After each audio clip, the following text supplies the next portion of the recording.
You take steps in this direction, you take steps in that direction, sort of get lost along the way, and sometimes you fall down, and it's not the end until you've given up. And just the fact that you're here should persuade you that you have another chance to get back up. There's still hope. All of us have patterns. Some serve us well, some don't. That's just a natural fact. Most of it's because of childhood experiences, the meaning that we gave things, the skills that we gained or didn't gain. So what?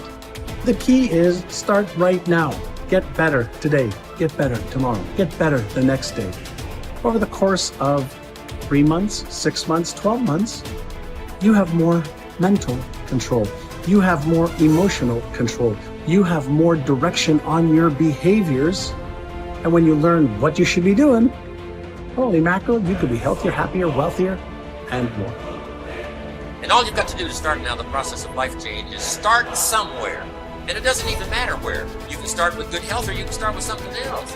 The key is to start by saying, I'm going to start the process in each category of finding by my own research. And where you start doesn't matter. The process of life change can start with as simple a process as an apple a day, which means I'm on the road to cleaning up neglect.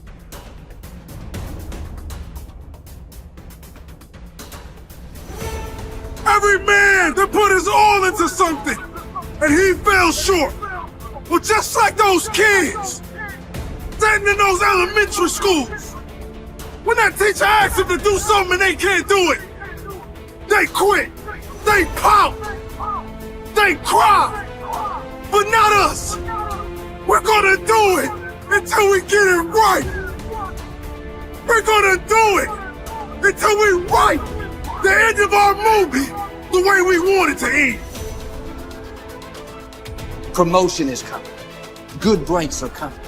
Promises you've been standing on. Dreams you've been praying about. Lack is not your destiny.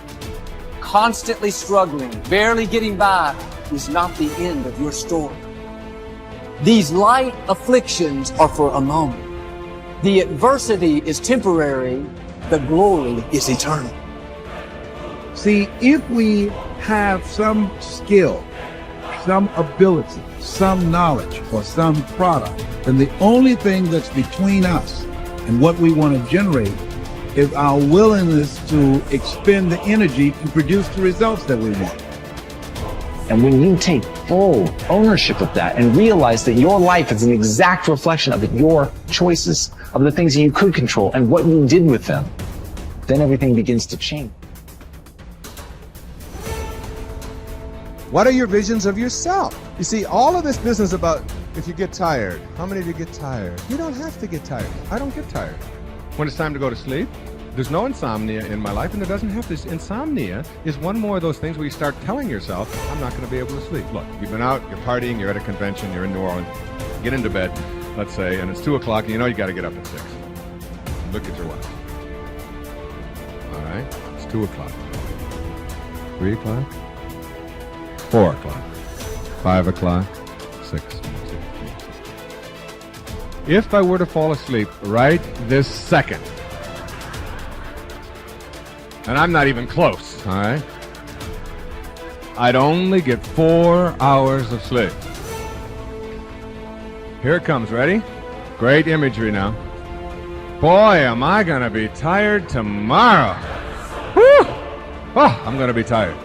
That'll keep you awake for at least an hour, all right? Your body just kind of goes, oh my God, and you start interfering with it. Your mind starts programming, all right? Now, an hour later, you look at your watch and say, 3 o'clock, 4 o'clock. 3 hours. Now you upgrade your neurotic expectations for yourself. I'm going to be a zombie tomorrow. And then when you get out of bed and the alarm goes off, if you sleep, what do? You start counting backwards now. 5 o'clock, 4 o'clock. You put your body instantly on droop. Kind of put your eyes sort of on bag. Don't expect anything out of me today. I didn't get any sleep last night or whatever. Until someone comes along halfway through the day and says, you know, we got a game tonight and we're going to go out and have a few drinks and we're going to, hey, that's great. Yeah, I think I'd like to do that. It's a choice. You ever notice how tired you get when you got something unpleasant to do? You know, you look at the lawn equipment, and look at the roller and the edger. You go lie down for 3 or 4 months. I'm really tired. It's a choice. If you just tell yourself, I don't need to think tired. When I tell you that the kind of visualization I'm talking about can end asthma, asthma is an easy one. Anybody who's suffered with asthma, and I've had a stepson who's had it, he holds on to it and he believes it and he wants to hang on to it, and that's it. He's going to have asthma until he doesn't want it anymore. And I tell him that and he just gets mad because he wants to hold on to his asthma. And he gets a lot of attention for it, and he gets a lot of people to remind him that he's sickly and that he can't do this and do that. And so he gets a lot of positive sort of affirmation for his negative reaction. I have seen people eliminate a lot more than asthma. When people ask me, what kind of a therapist are you? Where do you fit in? You know, are you behaviorist? Are you rational emotive therapist? Are you Freudian psychoanalyst? I call myself a do-do therapist. And I really mean that. A do-do therapist is someone who believes in the great secrets of the universe. One of the great secrets that you'll read in ICUS is that I hear and I forget. I see and I remember. I do and I understand. And not one moment before. I mean, not one of you who knows how to swim by watching somebody else do it or listening to somebody else give you instructions. You know how to swim because you got in the water and you flop around and you fill your mouth up a few times and then eventually you do it. And you know something? What do you think is the difference in your physical skills between the moment before when you couldn't swim and the moment afterwards when you did let go and could swim for the first time? Do you think your physical skills are any different? They're exactly the same. We all know how to swim. Now you believe you can. And when you believe you can, just do it. You just do it.